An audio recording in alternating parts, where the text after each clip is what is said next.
করে কখনো মার কইয়া আবনে বাগে কিছু অসুবিধার শিকার খাই না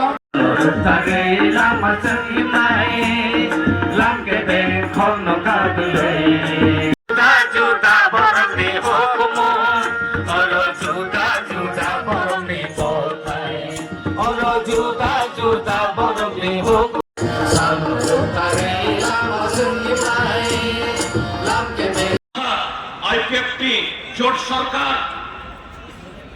আমাদের এই সমাবেশকে তারা যে জায়গায় ঠেলে দিল, আমাদেরকে যে কথাগুলো বলতে বাধ্য করানো হলো, আমাদেরকে যে শপথে বলিয়ান হয়ে এখান থেকে ঘরে ফিরে যাওয়ার জন্য আমাদেরকে এই সুযোগটা করে দিল। আমি আপনাদের সবাইকে বলছি, উঠে দাঁড়ান, ঘর থেকে এক পা দু পা করে বের হন, আওয়াজ করুন। ত্রিপুরাজ্যে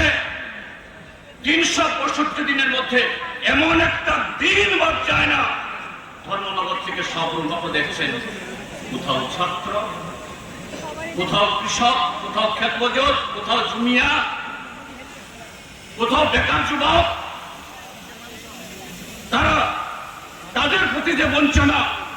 তাদের প্রতি যে অবহেলা, সেই 10,003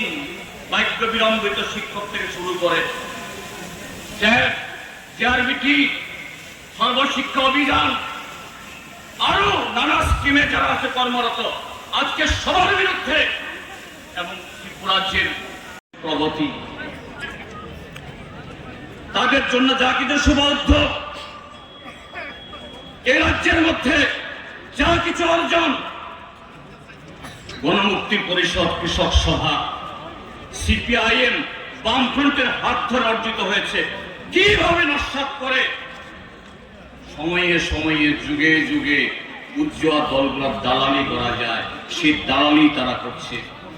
আর সে দালালি থেকে এদের কিছু নেতা কোটি কোটি টাকা কামাই করে হদিশ হয়ে যাচ্ছে, এরাও হদিশ হয়ে যাবে। কাজে বন্ধুরা, আজকে আমাদের मैं त्रिपुरा के पार्टी के पिछले 10 सम्मेलनों में भाग लेने का मुझे अवसर मिला है। हर बार हमारे सम्मेलन के शुरुआत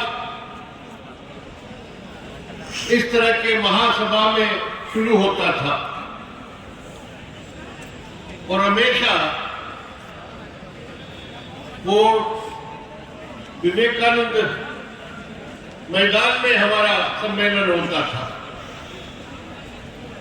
पहले बार हमारी पार्टी का ये जनसभा उस मैदान में नहीं हो रहा है, क्योंकि भाजपा सरकार ने उसके लिए अनुमति नहीं दिया है। लेकिन जिस बड़े तादाद में आप आज अभी यहां अगरतला शहर के चौरास्ते में इकट्ठे हुए हैं, ये सरकार के लिए मुंह तोड़ जवाब है।